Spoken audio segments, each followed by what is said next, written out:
Hello. We're good. Morning, John. Oh yeah, there we go. We got everything. Everything's working. Everything is working. It's a marvelous, marvelous technology we are using. I thought I'm gonna after the last time. I thought it's. I want to be in there first. I want to make sure. Do you know what? I, even though it's surprising how often I use it, every time I'm like, oh God, what do all these buttons do?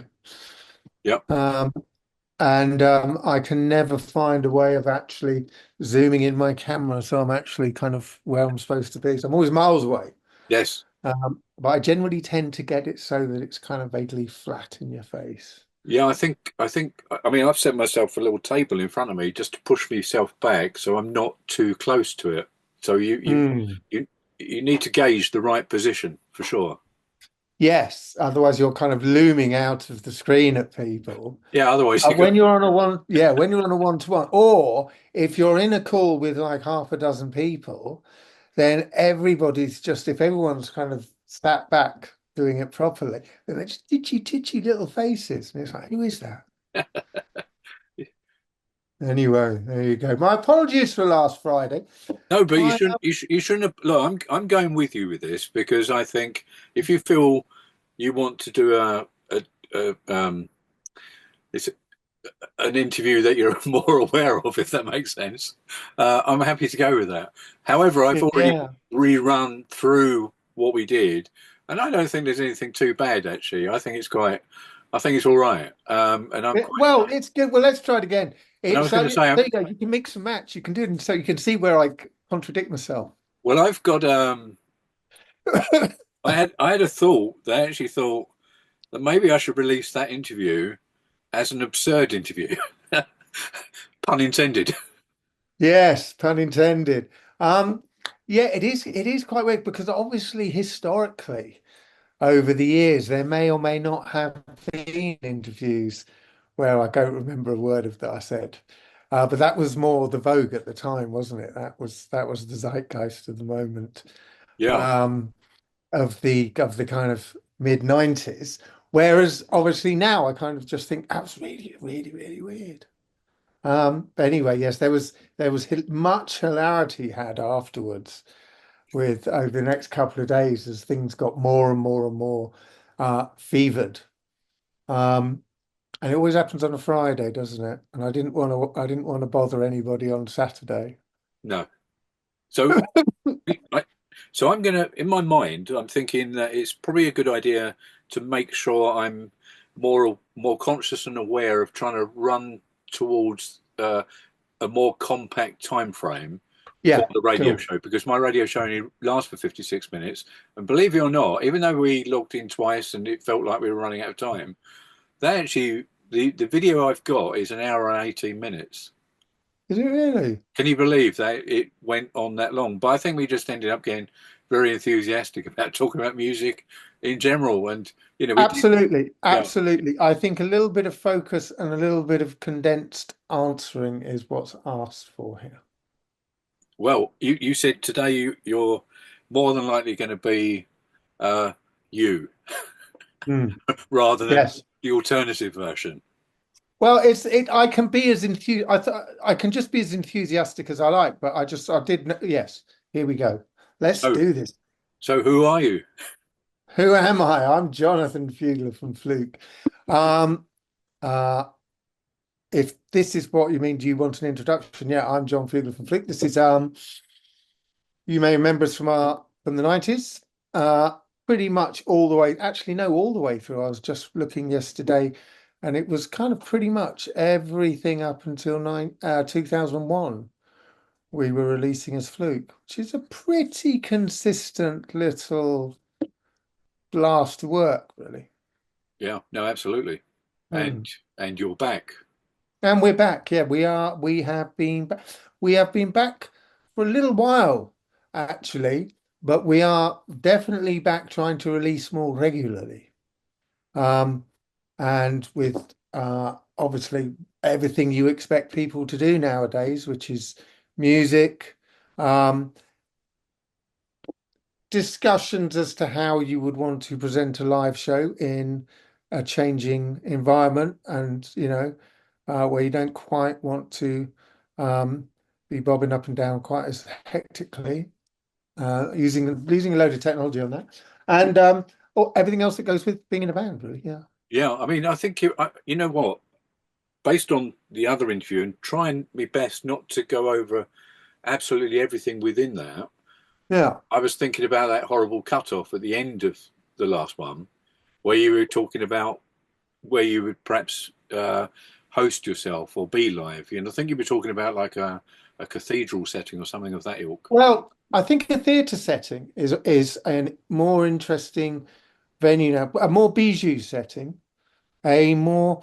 I've always had a great love of those 1930s clubs that you see in films like Café de Paris style, where people are in groups around tables raised up from a dance floor, and there'll be a lovely band playing. Um, and I love that environment, but I think they've actually all gone now. I'm trying to think of anything that I know of that's like that. Um, but in a more intimate theatre environment rather than um, in a nightclub with a red light. Yeah. I think it will be definitely presented as more something you focus on watching, uh, rather than just it will be have that kind of very visual element to it, I think. Well, not I think, I know. And and then it will be nice just to expand on that, and rather than just have to, I don't know, maybe have, much more of us are to make it a more live experience as well. Hmm. But this is all in the discussion phase at the moment. For God's sakes, let's try and get some albums finished first, shall we? But you've got a couple of singles already released. Well, we did Insanely Beautiful and then Real Magnificent, which are both quite monumental, as are quite a few Fluke songs, I guess. They came out last year. We have a lovely little track called I Want to Be, which should be out in the next 2, 3, 4 weeks, which is lovely. They'll all be on the usual Bandcamps, etc., etc., etc. Um, and that's all pushing forwards onto a new vein of music, which is going to appear on an album at some point towards the autumn months of this year, shall we say. During the meanwhile, we are just wrapping up a album of re-records. We have gone back through our catalogue and have chosen essentially a dozen and a half songs to re-record and look at again, that we thought, well, these are nice. Let's have a look at them. Some of them I really love. I must say I'm really pleased with them. And some of them just, oh yeah, that sounds good. Um, and so we are got a week next week, actually a couple of days next week, and then a full week the week after, and that'll be finished and ready for production on that. So that's going to be quite interesting. That's called The Second Bite.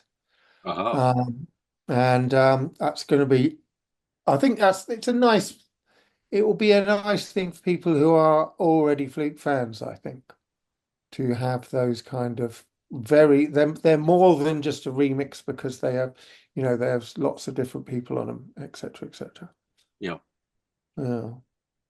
There's a church in the middle of Birmingham that's been a musical venue. Would you ever consider something like that? Birmingham. Um, Not, I mean, not the location perhaps, but yeah, but you know what I'm talking Now about. I've got a weird feeling we've played there. Oh, really? I've got a weird feeling not only have we played there, but I went to see Bentley Rhythm Ace play there years ago.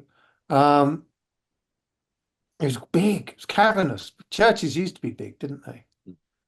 I just Churches, wonder but if I'm you thinking, thought, because strange enough, the Tabernacle in London, which Fluke played at before, in 2010, was the last time we were together.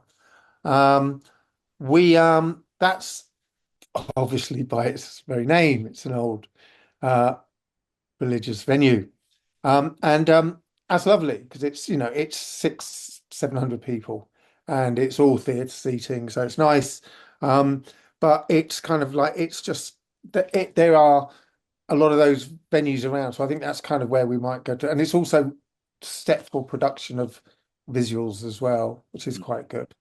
Um, which we like, Yeah, obviously. There's loads of possibilities, loads of possibilities and it's on just that. But the yeah, no, Birmingham, there's nothing wrong with Birmingham. We like it there. also if you, for instance, you would do a mini tour perhaps of the UK. Well, it all depends. This all depends. I mean, there's obviously how we get to go about doing it and making it so that in our advanced years, it's all possible. Of course. I do quite like the fact that the social are doing um, more Saturday afternoon, evening type events at the moment. Um, for those of us who are slightly more mature.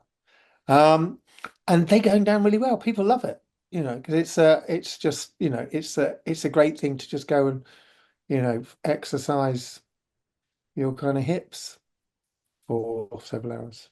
Well, the thing is that a lot of these venues now, they really do have their curfews as well. So there's no overrunning, Yes. and the groups are coming on time.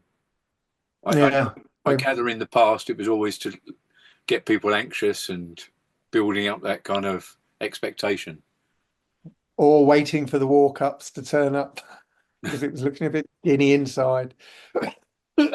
But yeah, I mean, festivals particularly used to go on till God knows what time, didn't they? And got in terrible trouble for it. Whereas I think now everybody's just a little bit more, okay, well, that's what we're doing tonight. We're going out. Um, Obviously, even some of the proper, what I call proper nightclubs, things like Alphos and things like that, so a proper dance orientated night out is running at more sensible timing. So, you're not rolling out at 6 in the morning. Coming back to the new music, Mm. how do you know how many tracks you facilitate on an album? Well, nowadays you don't need to know that, obviously, because an album is a digital product for streaming. So it can be any length you like. I mean, you can do a 5 hour album if you like. Um, Obviously, as soon as you think we're going to put it onto a physical release, i.e., a CD, a cassette, or some vinyl, that's when the limitations come in. That's when multiples come in because most albums now would not fit on. Well, here's an interesting thing. I was having a discussion with a good friend of mine yesterday about his album, and he's bringing him in at 45 minutes. He's doing two a year, but he says, I'm bringing them in at 45 minutes, even though they're not going on vinyl. I just think that's how long an album should be. And that, of course, would fit on two sides of vinyl. Um, Whereas, obviously, Fluke being Fluke, we still find it difficult to rattle out a song under 6 minutes long. So by the time you've done 12 songs, do the maths. It's ridiculous. No. Um, Is it so we, the tunes for people who haven't really heard you before, if going out on this local radio station, yeah. um, they are tracks that build, aren't they? And they, as you say, they can't really just stop at the point they're reaching their crescendo.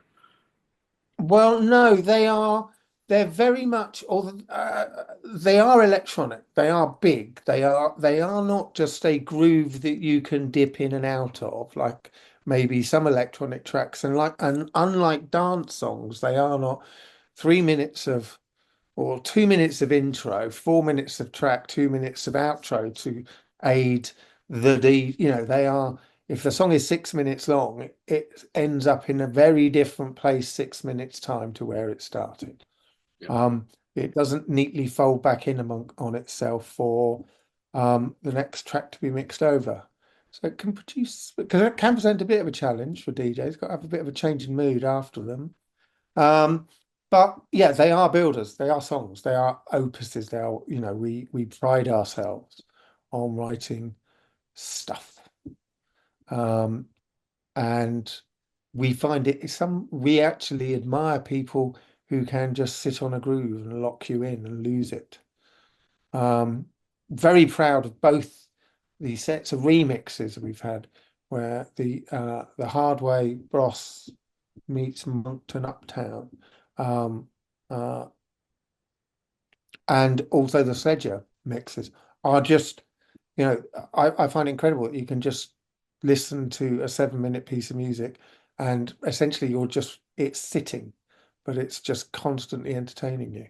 It's a true skill, that. And in another way, because I know how I listen to my music as well. Predominantly, actually, will be in the car sometimes, because it's perfect. It's a nice soundscape while you're journeying somewhere, and you can really Well, focus on the album. it's also the road noise in the background just adds a certain it gives it a certain sonic character. All music, I find it very interesting listening to music in the car. I find it really frustrating listening to music in the car when the traffic stops and the windows are open. Oh yeah, And yeah, it's like, but when you're just on a motorway with that kind of slight element of white noise added to it as well, it can be quite it can just add with that you're taken away kind of feeling. For me, that yeah. is I obviously. mean, you're But in the yeah, moment. it's a perfect environment, depending obviously on whether, obviously there are limits as to how bad a car stereo you want to listen to it. They have improved, though, haven't they? The thing Oh is, no, of course yeah. they I mean, have. you go back Yeah. 50 years, and you had a cheap cassette thing from Halfords for £24 with 10-watt speakers. I remember them well. In fact, I've just got rid of a car that was the last car that will probably ever have had a stereo that I replaced because the factory unit was so rubbish.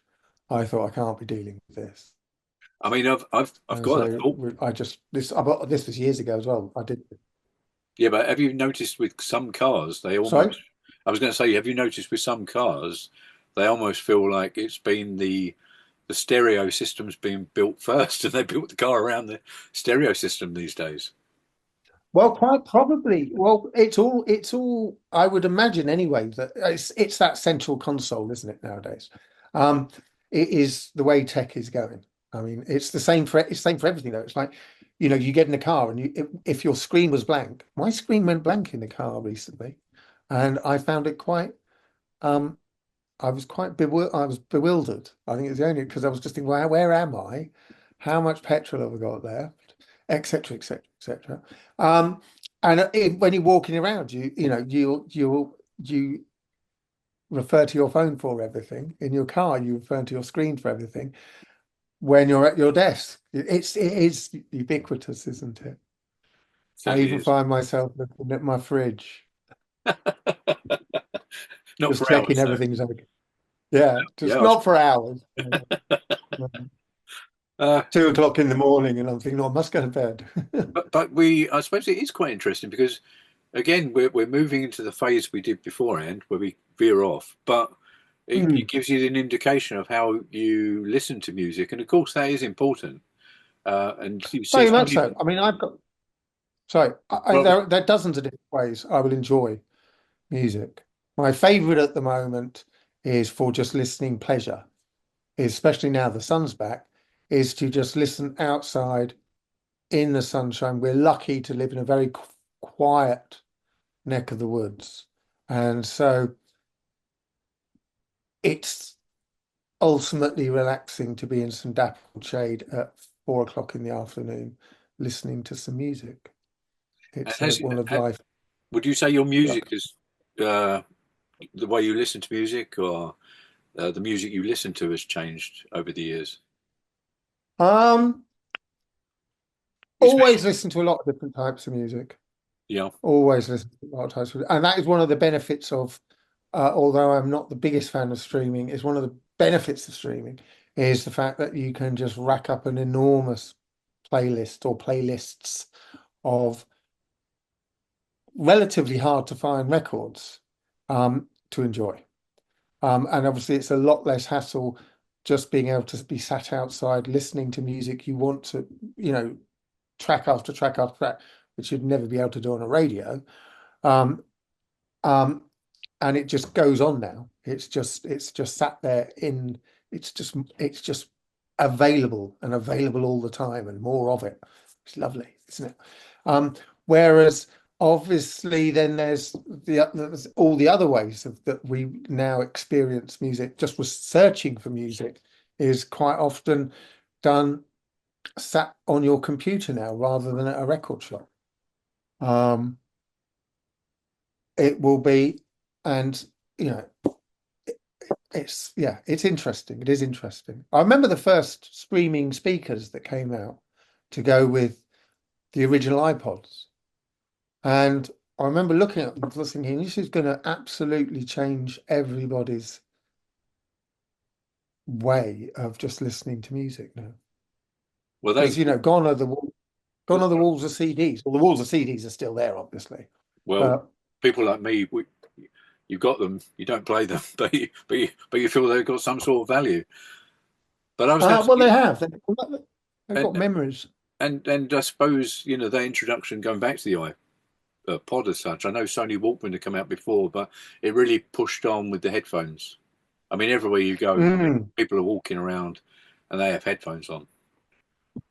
Um, very much so, very much so. And even better was when somebody said, "Let's cancel the noise in the headphones." Mm. That's a real game changer because all of a sudden, um, it's really easy to get run over. And you said 'Cause in the last interview that you'd done radio for about 4 years yourself. Uh, I did, yes. and I gather very much so that was probably similar to myself. You like music and then you want to push music out to others and so on. But Yeah. where do you feel radio's got a place in society today? Um, well, radio itself is a difficult thing. I think where we are, very rural, the radio station has a very community-based, um, it's what it's there for. Its brief is to, so it will cover loads of things that are happening that aren't musical. It will do, throughout the day. And then the evenings and lots of time over the weekends, obviously, is handed over purely to music shows or some kind of discussions, things like that. Strangely enough, one of the most popular shows during lockdown was the Midnight Erotic Poetry, um, which was a big success, apparently. Thought that was good. He's a very entertaining fella. Anyway, and so I think it's strange, and it's a big push on community here, radio all over the country, um, which is lovely. Um, and so I think it is good. It's a great way it's still a great way for people of our era to just indulge themselves and others in our own particular brands of music. It's a great way for some young people who are actually really into the idea of of what they love about music, saying, well, to have a mouthpiece and for them to start off on their little musical journey. It's great for, again, around here, especially during the day, some of the real classic old school music, much like it is in the UK with some of the bigger kind of classics, 80s stations and things like that. But one of the strangest things I've noticed is the fact that nearly every show now appears on Mixcloud afterwards. And so, or on whatever the radio station is, they will have an archive of all the shows up there for a month, 2 months, something like that. And so much like TV and everything else, radio has become on demand. So you miss a show, but you like it. And you can or you catch a show and you think, well, that's actually, blimey, I never realized that's quite good.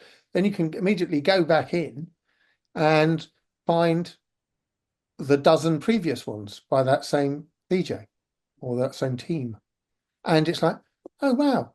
And it's all on demand now, isn't it? Much like, you've missed it, catch it on iPlayer. Which is a strange thing, isn't it? Because radio used to be a bastion of, well, that's it. It's there it is, and then it's gone. Yeah. Yeah. As I said, the last time we were talking, I mean, it's kind of like you're continuing learning. Even if you ask the right questions, sometimes it opens a can of worms. Well, I wouldn't say it's You know? worms. Well, not worms, but but it starts Chunks. unraveling the mind in a way that Yeah, it's Yeah, it is. It is. Anyway, back to where we're supposed to be talking about. Well, I just think it's fascinating, and it's like, as I said, I know I haven't done new research based on what I was talking about before, but it's quite nice to skirt some of the things that we talked about in the other one because I think Yeah, it yeah, still yeah. makes an interesting interview. And I think it's quite nice actually to get a feel because the radio show that we do, or the Mm. radio station I'm still working through, um, is a very community orientated radio show. And the guy who runs it is out there, going to lots of things and getting involved all the time and trying to bring the community. And you're thinking, oh, but how can I add to that? I know I like music, and I keep thinking, should I, what can I do for the community other than sort of share my music knowledge, if that makes sense. Well, it is difficult to know that. I mean, there's a lot of events that happened at RPG, um, where essentially they used me as a weapon of choice. The only thing I could give back to them was as a weapon of choice was on these little summer um, fetes and picnics, and they do in our local town, big town, they do a month of events through June, with loads of free events, bands and blah blah blah, and all the ones that are were just uh what I call music rather than non-music music, um, or jazz events or things like that. Essentially, they just want, they said, John, come down, just entertain us in the background with some Balearic goodness. It's like, yeah, of course, that'd be my pleasure. And in a beautiful, sunny, tree shaded square on a sunny summer's evening, which, it's like, I can do this, falling off, I could do this forever, really. Um, if Groundhog Day were to strike, please may it be today. Um, and so you can give bits back in a way. I think but it is difficult because obviously I see the people who run these stations, and God, they have to do a lot of work. Um, because I don't know how wide is Royston Radio's It's coverage? What's your so, circumference of so I transmission? so I understand it's broadening. It's getting involved with some other parts of the Hertfordshire area, so it's going to expand in some respects, um, That's good. which is obviously very good. But that is Mm. because the guy who runs it is working exceptionally hard behind the background. Um, and I don't know what he does for a living as such, but this would take up a lot of time. I mean, even my 1 hour show every week is probably taking me about 3 hours to put together. Yeah, easily. Yeah, Yeah. I think so. And I'm thinking I've got reasonable free time per week, every week. Um, and that seems sufficient. It's like I don't want to overload myself because equally I don't want to just play relentless music. I mean, I think the hour slot is a good thing because you can get quite a lot in with that. And perhaps if you have got regular listeners, then they are tuning in for you particularly because they like the music you're playing or the topics you're choosing. Very much so. I mean, that's what any DJ does is they play their style, and which can be very varied, but you wouldn't be expecting, I'm assuming, uh, to switch on, expecting John to be there and there to be a 24-minute sonata or something like that. Um, so you do pick and people do pick and choose for those kind of things, or erotic poetry, even. Or maybe I'm wrong. How did you Maybe discover? the second time. How did you discover that one? Did it just pop up? I was chatting to the guy that runs the station. Him and his partner are the two people who are paid. They get paid to actually run it as a community thing. Um, and we were discussing about what was success. All the problems during lockdown, and how everybody went remote, and that was fine for me because I was handing in most of my stuff remote anyway because it's just easier because I can record it all here. I can record an hour and a half here. Blah, blah. And it was just saying, oh, it was. he was laughing. This is the most successful one over lockdown was the the erotic poetry. He's a very entertaining character. It's a bit of a yeah. Um, but it's nice that the radio station itself does actually get funding from the state. All local radios, still loads of local radios. I mean, they're tightening and tightening and tightening up. Obviously, everywhere is, isn't it?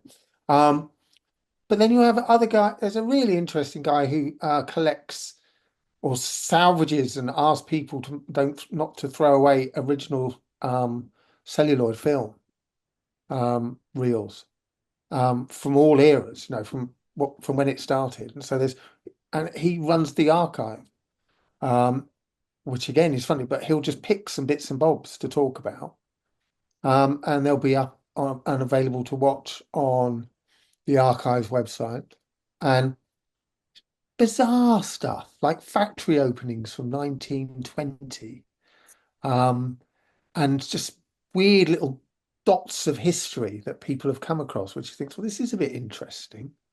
But again, turned it into a radio show, turned moving image into a radio show. How interesting. I know, I know. I mean, I suppose you have to find elements of trying to attract people, and hence that's kind of why I like doing interviews with people, because the brain is thinking that do listeners or people who follow music, are they aware that there's bands and groups still going?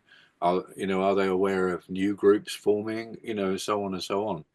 And Well, I wonder about that nowadays a lot with just, I know we mentioned this about how I was shocked I was that I see bands I've missed a band's release of an album. And a lot of that is just because a lot of the print magazines I would have bought aren't there anymore. The print magazines aren't as readily available. I don't really read them online, or loads of them that have gone to being quarterly, which is lovely because you get a big chunky, glossy tome to sit there and kind of flick through for the next 3 months. It Whereas beforehand it was, it would very much be weekly. There would be new music. You'd either been reading about new music, you'd be mentioning new music with the people you just chat with every evening when you're out. You'd be going to a record shop on a Friday, trying not to spend your money. And people would be suggesting things so and it was far more a kind of connection between you and something or somebody. I think rather than quite so much of the online stuff, which I see now, and I'll go, oh, that's interesting, and you bookmark it, but it's like the number of bookmarks that just disappear into the mists of time, or just disappear with digital moths, and you think, oh, where the hell did I like that? again, we're sort of answering our own questions and so on within this, because you realise you're just getting bombarded with so much, Yeah, because no, there is literally so much. yeah. And you look at how much new music is released on Spotify each month, each week, each day. And you just think, well, okay, so there's a tiny fraction of that I'm actually going to like. But there's a tiny fraction of that I'm going to really like that is just going past. And it's almost as though as soon as you've missed the first day, you're swimming against the tide, in a way, both as somebody trying to find the music and also as an artist trying to present your music. And starting out for a new person today, I mean, they probably think, oh, I've got good vocals. I've managed to get this little ditto going. And then they get round to doing it all, producing it and putting it up there. And I suppose their expectations are quite high in some respects, because they've finally got round to doing that. And then suddenly they realise they're a needle in a haystack. Well, I think, yeah, it is noisy. It is noisy. I mean, but it is surprising how many shiny little needles pop out. Um, Again, we were saying this last. It's like, but it's become very democratized, the making of music, because it's so accessible, and that's a lovely thing. But also, it just means there's an awful lot of it now. But there was anyway. I mean, the number of bands that could just get a guitar, a bass, drums, and vocals, and there you are. You know, it was, and if you were rich enough to afford a couple of effects pedals, you could sound really weird, kind of thing. Where, as opposed to just the people who kind of really got into it and decided to go full modular or some bizarre thing like that. I suppose that's Um, it in principle, isn't it? It's the mindset. Just yeah, saying, I'm going to do this. This is going to be my livelihood, and what do I have to do this? yeah. And that's it. But you do have to hope that people resonate with the music. Well, it's all about, I mean, there's a million things that you've got to hope for, I think. You've got to hope that whatever it is, whatever timing it is that puts everything where that just a few stars align. And it's like you sound what someone else wants to hear, and you're saying something that someone else wants to listen to. Um, and someone else says, do you know what? I can make some money out of that. There's so many things like that. Overall, would you say that you should be doing music because you like it rather than doing it because you think it's going to make you money? 100% because you like it. Yeah. 100%. I think going into it, um, if you're doing it because you want to make money out of it, means you've got to be a particular breed of music. You've got to be to do that. I think you have to be some a very talented, skillful, and also possibly tiny bit manipulative of a musician or of a performer artist, because you have to make that happen, and making that happen is where the manipulation, I think, comes in. Um, I think if you just, follow your heart, and obviously 90% of the time it'll just be like loads of people I know who follow their heart, really genius people, really clever musicians, great fun to be with, really nice characters, and just people you'd like to see do well for themselves. And nowadays, I think, if anything, you can do better for yourselves than you would have, say, 20 years ago, because you can self-publish yourself, and you can actually make yourself look and sound quite good, in terms of the presentation of your product, a word I really am not that keen on. But in terms of, you've made an album of your music, you can present that in a really beautiful way now. Whether or not anyone listens to it, different kettle of fish. But in terms of actually putting it out there so it looks lovely, and and even if you print it up and make physical copies, you can you can spend time making it all look and feel lovely yourself as well. The number of people who do these lovely little kind of low run CD releases, beautifully packaged, they're things of joy. They're absolute things of joy, rather than just slinging out a kind of CDR in a plastic wallet, um, which is obviously how a lot of dance music was passed around for years. Um, there you go, or just printing up white labels and be damned with it. Um, so you can not be a success but be a success, if that makes sense. It does. How do you think things are going so far? You feel like Yeah, you're really good. It's very compensated? easy. Yeah, very much so. I do just talk, though. I do have a kind of inability to shut up. Um, but it's interesting just talking, and you see, it seems to be quite simple to talk to you. Thank you. Um, Thank you. whereas I some mean, people are very kind of well, I was going to say awkward. last week, I thought I came away and I thought I felt like I'd known you for years. And I thought, what a lovely guy. I just thought it was What a just lovely chat. no, exactly. Um, it's quite nice, really, when you combine. But I suppose look, I've got a friend who's heavily into Tangerine Dream. He knows everything about them. He Uh, literally supports them. How can I put this? He gives members of that band information they require. because he just knows so much about the band. Because Uh, he's like an unofficial biographer. in a way, and he has been involved in books and proofreading and so on and so on. Mm.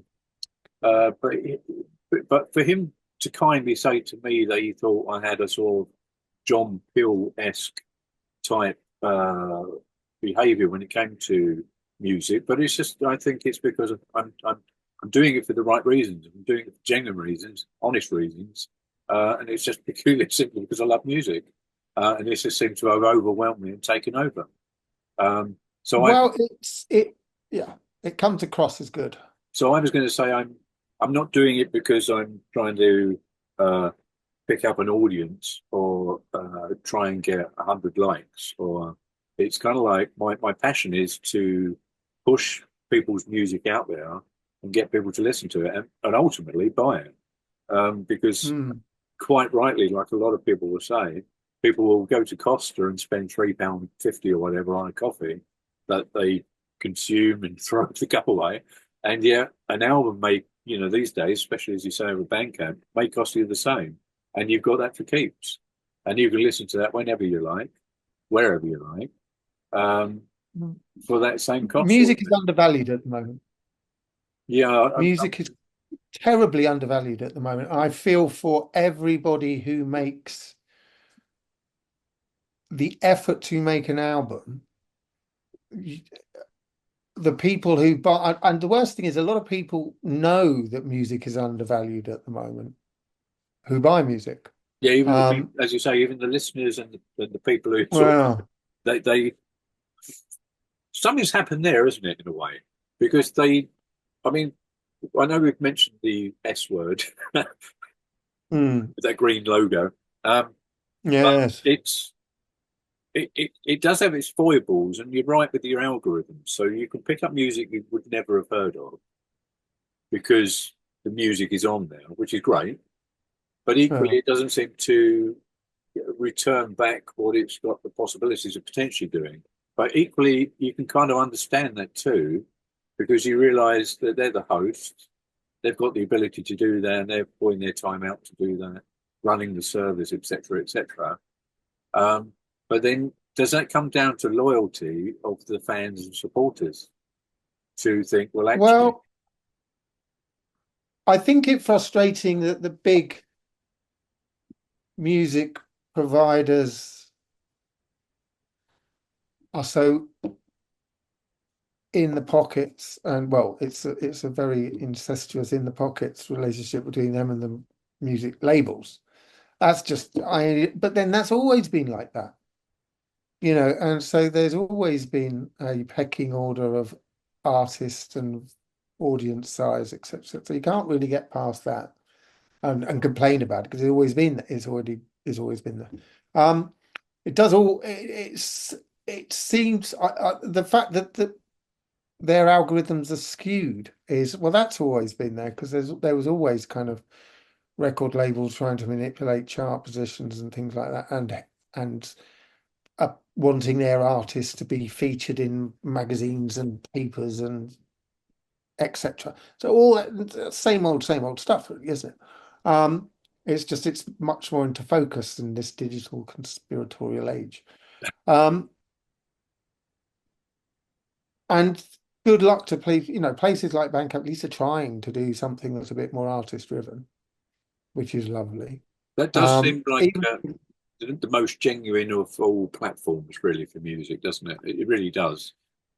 they do, yeah, but at the same time, it's like, and that is the one that people will say, no, I do go to Bandcamp and I do try to support, and that's largely where I spend a fair amount of money each month is buying people's tracks off Bandcamp, particularly people who I think it's nice just to support them because they're quite um smaller, more independent artists. I mean, there's some people I know do very well on Bandcamp. And you think, well, you're doing all right, kind of thing. That's not so bad. Whereas what I do find incredible is that there's now a generation of people who don't own a record or even don't own a selection of music that they've bought. What they have is literally just budgeted a payment each month for their streaming service of their choice. And for that, 15 euros, whatever it is,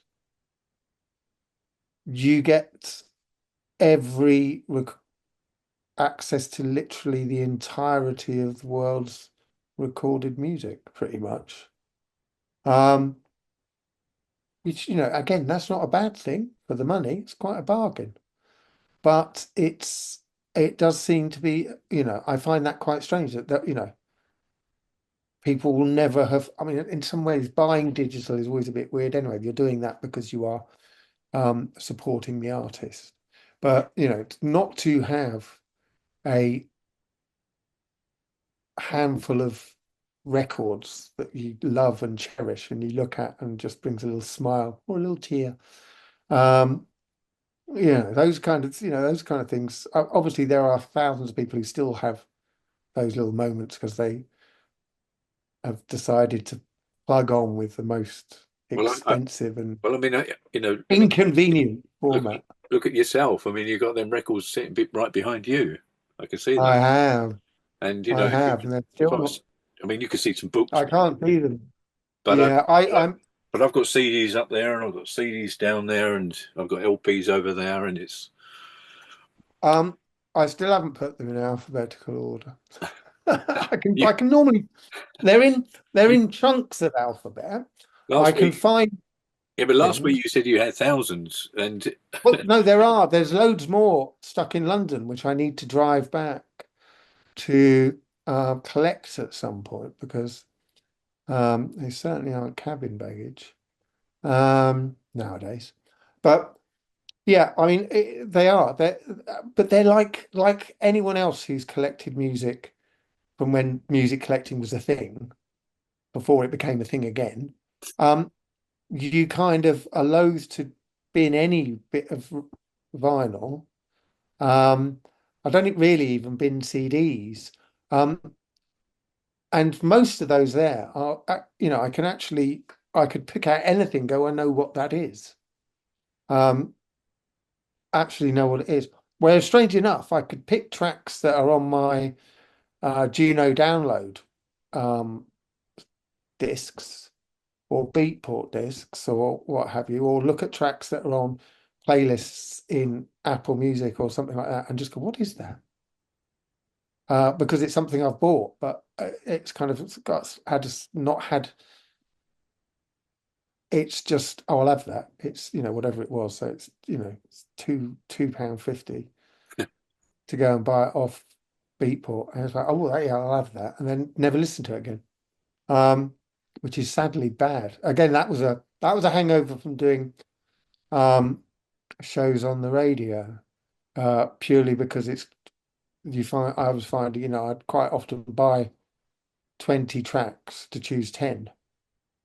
And some would just slip through and just go into this big pool of ones and zeros.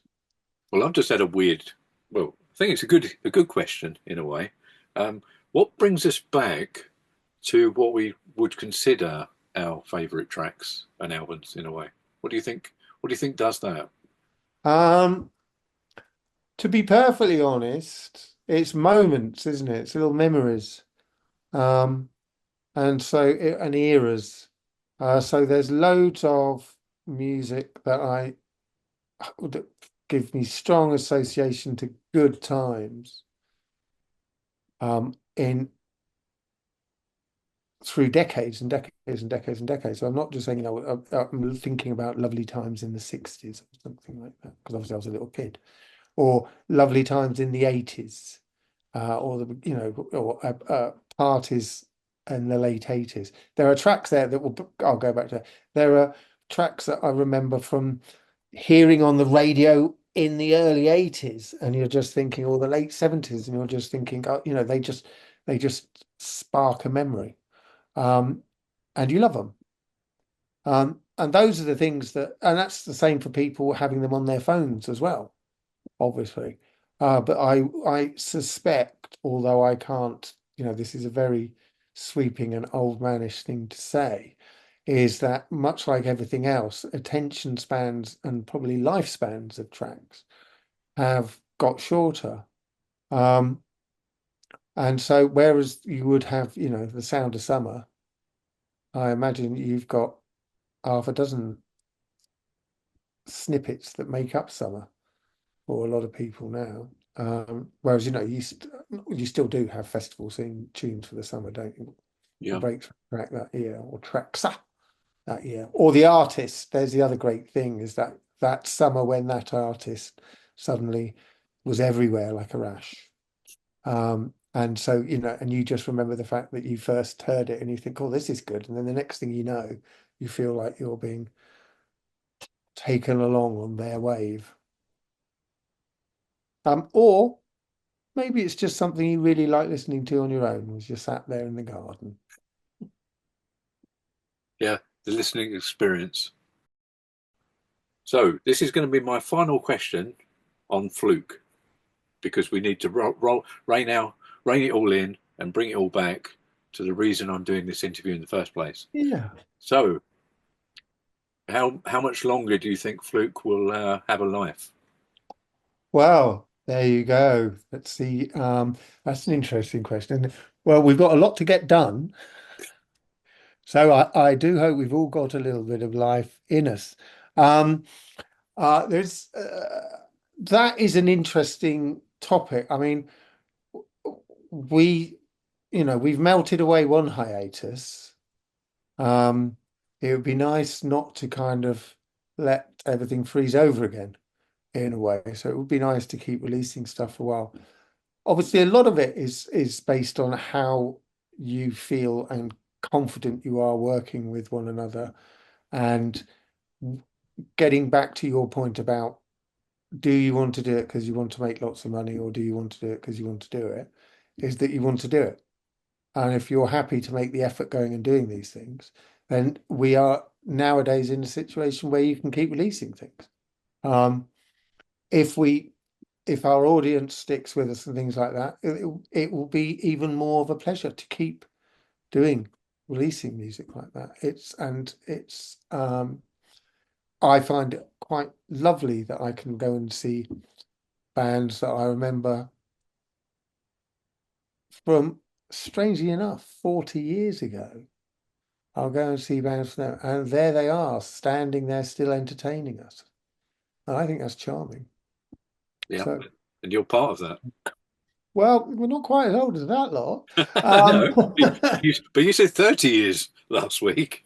Well, did I? Yeah. Well, Yes, I was just thinking actually because I saw the Bunnymen last year. I mean, I remember them from being in my early 20s, very early 20s. They must be 40 odd years down the line, mustn't they?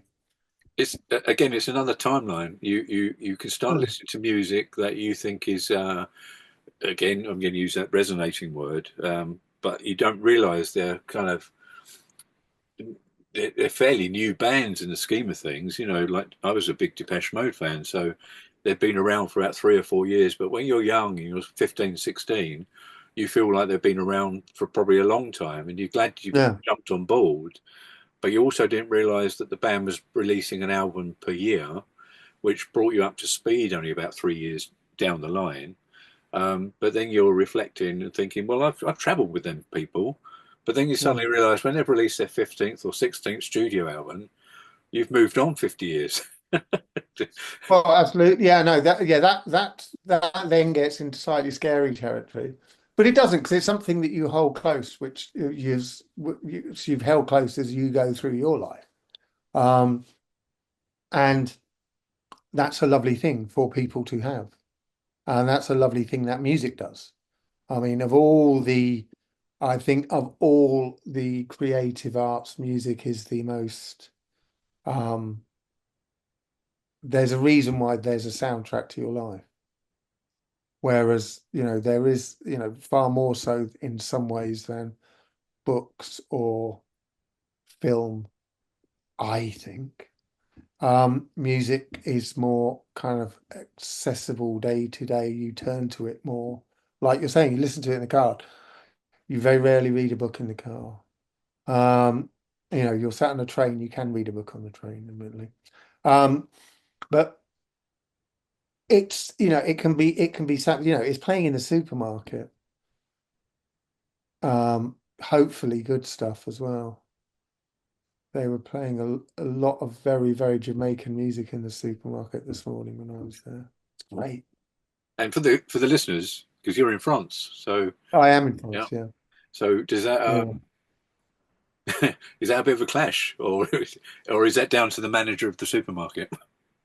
No, there was some kind of promotion on jerk chicken kind of flavoring or something like that. Anyway, but he definitely the guy doing it definitely decided he was going to be quite entertaining and just make it about himself as well as this food. So that was good. Um, but another strange thing, this which is just me one waffling again and again, is how much they love kind of 80s disco. Um, and I Was Born This Way by Carl Bean is a real favorite in a lot of supermarkets here, which is just one of the all-time feel-good songs, I feel. Um, and so I'm always quite surprised that that is blasting out in supermarkets in the middle of rural France. And that, of course, is hitting the ears of every dynamic of person. Young, old, male, Absolutely. female, you name it. Absolutely. Accordion music lovers or not, because there's a lot of that around here. Well, it's good. I mean, Right. I'm not going to go into details why you left the country, um, but I gather you're having a good time now. Well, it's nice here, yeah. It's always you know, it's nice to be away from uh everything that's annoying and smoky and horrible and congested and miserable. And you feel like you can switch off and you don't feel quite as connected to bad news maybe around you. Yeah. Um, Yet that's kind of disappeared because it's just on your phone now, isn't it? But it's nice. It is lovely. It is lovely. But then again, you still think, but I still want to go and be somewhere noisy and congested and horrible, but that has a pub. Well, keeping your humour is obviously it's a priority, isn't it? For anyone. Absolutely. Keep you young. Anyway, here we go. Well, yes. So we'll wrap it up. But I was just going to quickly say that on the last. Do you remember on the last interview, right at the beginning, I said I couldn't hear your voice or anything like that. When I Yeah. replayed the recording, it had it all there. How weird is that? It had it all there. Good. No, no, but I mean, No, I'm sure it does. I'm but sure I it was does. doing sign language and No, I'm sure it's. I imagine it prioritizes the recording over the playback to a degree. I imagine it compresses the playback if you've said I'm recording this because they consider that's important. I gather. And the other thing is, which is, I'm just looking above my screen at the moment because I can see the place where it's dropped it. Um, but it actually splits the video and the audio too. So you've actually got you can splice it That's together and put it together, but it also yeah. records both separately. Oh, that's really that makes an awful lot of sense for people, especially for business meetings, because you would just send the audio to one of these transcription AIs and the minutes are all written up. Yeah. Everyone's comments are noted in Word or whatever the format is you want. I suppose the other thing is if it's in two pieces, if people want to, there's a lot of redaction in life these days, isn't there? So I suppose people could Um, even redact the audio, perhaps. I don't know. yes, there is a lot of redaction. You're absolutely right. That was me just. Do you transcribe this by hand or just by ear and Uh, write, or do I, you put it in I won't software? because Okay. it's going to the radio. I'm just going to be, I'll go through, edit the radio, so the Yeah. asking the questions and trying my best not to interrupt. Uh, and getting the answers, etc. I'll be putting it back. I usually try and dip out ers and ums and things like that, for instance, where possible. Um, and any background noise if there is any, but I don't think there is. I know there's nothing in here, and I can't hear anything coming from you. There's one there though. Oh, I will get that in a moment. Okay. I didn't Yeah, want to take I mean, actually, I think I heard my doorbell ring about 20 minutes back, but I thought I'm not getting that. I don't know who it is, and I'm not expecting anything. Um, and that was somewhere in the distance, but there you go. Yeah. So thanks very much for the interview today, John. It was lovely. It's great meeting with you on two occasions now. You are a Yes. lovely, lovely, lovely person, and it's quite amazing, very insightful, and I also hope that that again is pushed out to all the audience who get to either watch or listen to this. So thank you very Well, much. thank you very much for having me, John. And if in London, then let me know, and I'd love to come along, pop along, and perhaps have a pint or something with yourself. That would be very pleasant indeed. Very much Okay. so. Well, keep Okay. in touch, and as I say, keep with the music. Really looking forward to that, and I will be buying the music as it comes, Well, thank you very much indeed for and I that. want the listeners to do the same. Yes. Do put a link to our Bandcamp in the comments. I think I will do whatever I have to do.